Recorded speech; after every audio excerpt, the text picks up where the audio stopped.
Vintage Story has a couple of cool machines, and one of them is the Pulverizer. If you're on the journey to make steel or looking to dye that first set of cool armor, you're gonna need a pulverizing machine. So, let's pulverize things!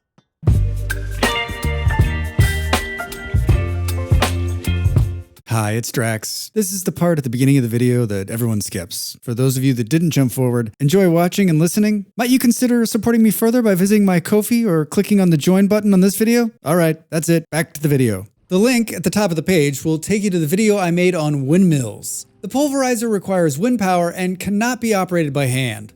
Remember, you don't need something fancy. Any windmill will do. Here are the parts you'll need to build this smashing device. A pulverizer frame, a pulverizer toggle, 2 capped pounders. You'll need wood, logs, a rock, a saw, hammer, and a chisel to craft all of these items. Needless to say, this is not something you'll be building at the start of the game, but also it's a lot easier to build and get running than you think. I waited so long before building my first one. Don't be like Drax. Build it! The frame is what supports the pulverizer and will be the first thing you place.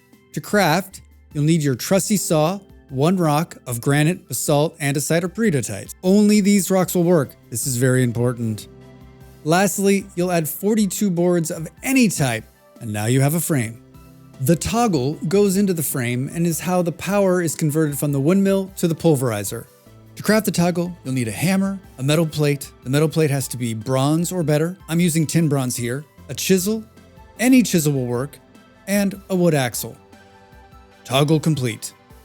The pounders are the wood beams that are attached to the frame and are made by combining your hammer, chisel, and 3 wood logs. Any wood will work here. This is yet another in a long list of items I wish would change the color based on the wood used. It does not, sadly. You'll need 2 of these pounders, so you'll do this twice.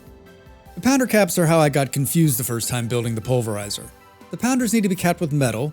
It'll work without them, as in the pounders will move up and down. It just won't pulverize anything. You'll need to make 2 of them as they're attached in pairs. They can be crafted out of bronze, iron, or steel. Both caps will need to be made of the same metal. My advice is to make them out of the best metal you have on hand. Some materials in the game need the higher end metal to pulverize. If you need to change out the pounders as you acquire better metal, you can, so no big deal. Now that we've crafted all the parts, it's time to assemble. You'll need access to a windmill. My go-to location is in my smithy or directly below the windmill, but anywhere is fine as long as you have access to power. Place the base, the toggle, 2 pounders, and then the caps. I've used a clutch here so I can turn it on and off. All set. Now we're ready to pulverize.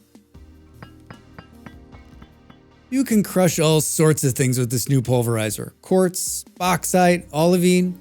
The pulverizer is the gateway to steel. You can also crush cinnabar and lapis and others to make some pretty cool dyes. The process is simple. You feed in the material on one side, it pulverizes it, and spits it out on the other. Remember, you need to be in the area to collect.